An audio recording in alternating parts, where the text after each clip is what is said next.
I touched on a subject yesterday, and that is the Jeb Bush campaign. And I went quite deep in examining it, analyzing, and explaining it.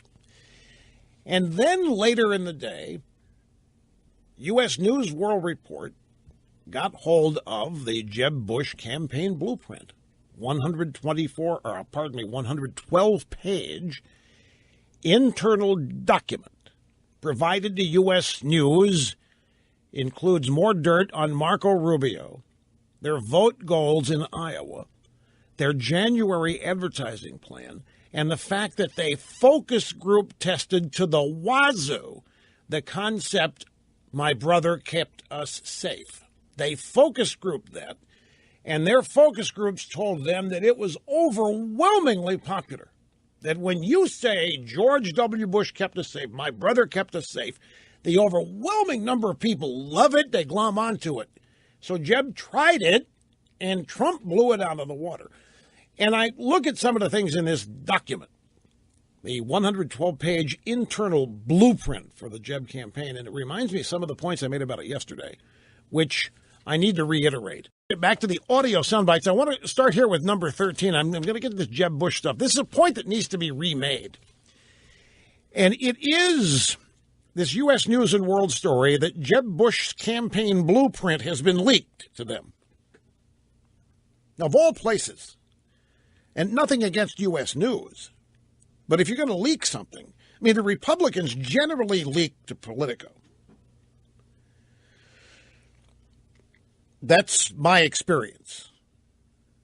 Usually you find out what the establishment Republicans are thinking or doing because there's going to be a story about it in the Politico. So they leak there. Somebody in the Bush campaign, maybe one of the donors, I don't know. There are probably a lot of upset people in the Bush campaign right now. I mean, if you've given a lot of money, it's an investment. Campaign donation is an investment. If you've invested a ton of money in Jeb, you have to be a little nervous right now. And you have to be desirous that they either get serious or get out. Because you can't go on this way. You can't go on with the guy you're giving money to at 5%. And you can't have any more of these debate performances like you had the other night because it's not going to move the needle. So somebody's leaking this stuff. And what this leaked document demonstrates is that my instincts yesterday were right on the money. This is an antique playbook. And what gave it away for me, this was the third debate, and in each of the debates, Jeb's number one self-spoken asset, the thing he thinks that is his best qualification, is his political resume as governor of Florida. And I watched the debate on Wednesday night, and every time he started talking about that resume, however he described it, I've raised taxes, I've cut taxes every year I was governor, we reduced spending. He started going through the resume, and I looked at Catherine and I said, this is crazy. We live in an era right now where people hate politicians, and every time he brings out that resume, he's distancing himself further from people. This is the exact opposite of what people want now. Trump does not have one of these political resumes. Ben Carson does not have one. Ted Cruz does not have much of one. The leaders in the Republican primary do not talk that way. They do not have a political resume where they can recite all the great things they did as governor, the great things they did as senator. It doesn't impress anybody anymore because those are the people perceived to be the architects of the problems that we have. That's what Inside the Beltway means.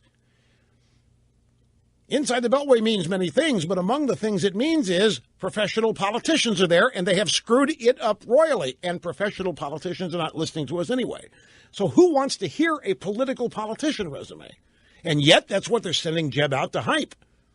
So my conclusion was that whoever's running this campaign is about 2 or 3 election cycles too far back in the past. This might have worked in 1996. It might have worked in 1992. It might have worked in 2000. But it's not the way you're going to win a debate or stand out in this. And they haven't figured this out. This is 3 debates, static in the polls or plummeting, and they keep reciting the resume as governor. And it made me start questioning, because the Bush campaign, understand this, the donors, and the Republican Party powers that be.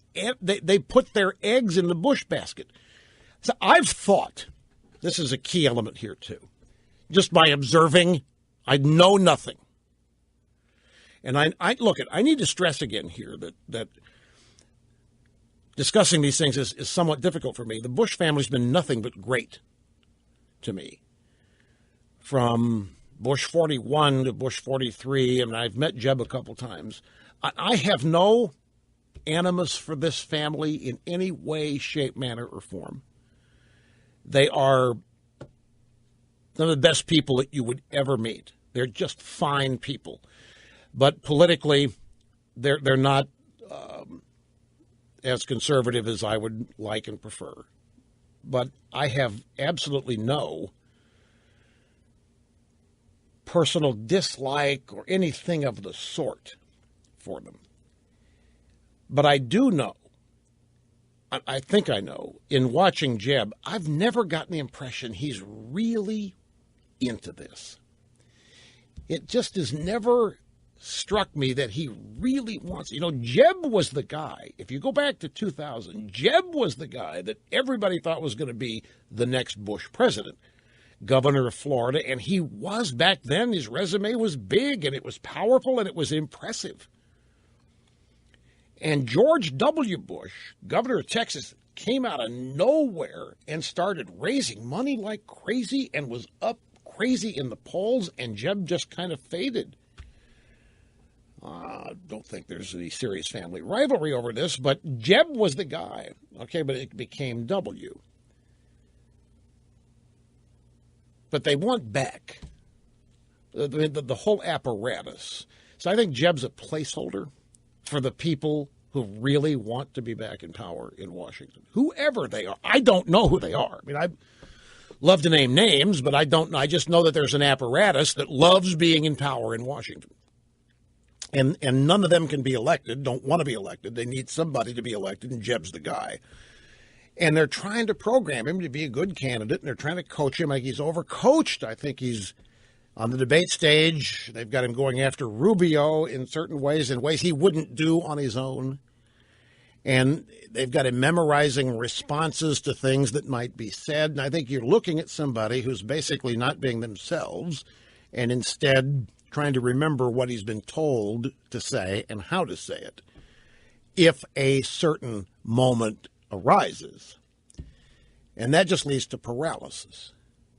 And when the paralysis happens is when Jeb goes back to what's comfortable, and that's the political resume. I cut taxes every year. I was one of the most conservative governors in the state, Florida history, and I had the greatest conservative governor rating and record, all this stuff. That's what's comfortable to him, and that's what got him elected back in the day, but it's not an asset today. So now this blueprint's been leaked. 112-page internal document. And it's basically an Oppo research document. It's all kinds of dirt on Marco Rubio. It's got the goals and objectives for winning Iowa. It has the advertising plan for January. And it also contains a tidbit that they focus group tested the phrase, "My brother kept us safe." He kept us safe, meaning W, after 9/11. They actually went out and focus grouped that before, not this debate, the one before that.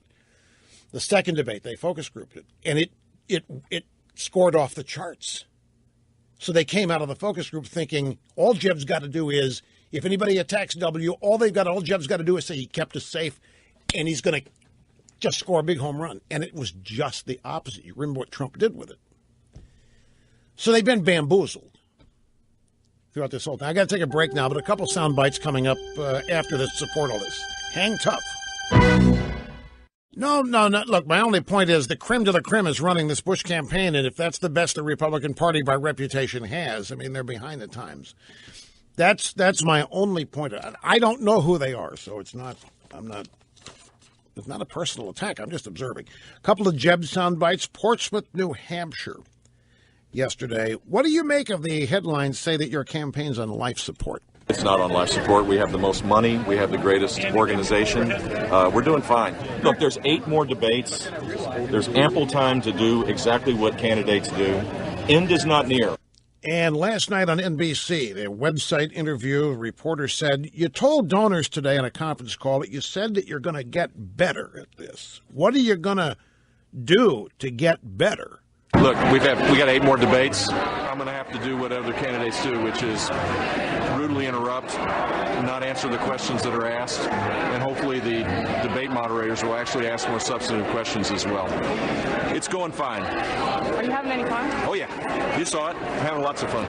Now, I'm sorry, but this sounds like somebody that resents this whole process. Look, what are you going to do to get better? Well, I'm going to have to do what other candidates do, which is rudely interrupt and not answer the questions that are asked.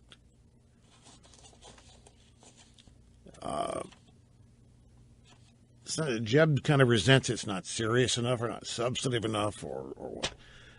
Now I'm just doing it. I'm going to have to learn to be rude, and I'm going to have to learn to not be forthright with the news media and so forth.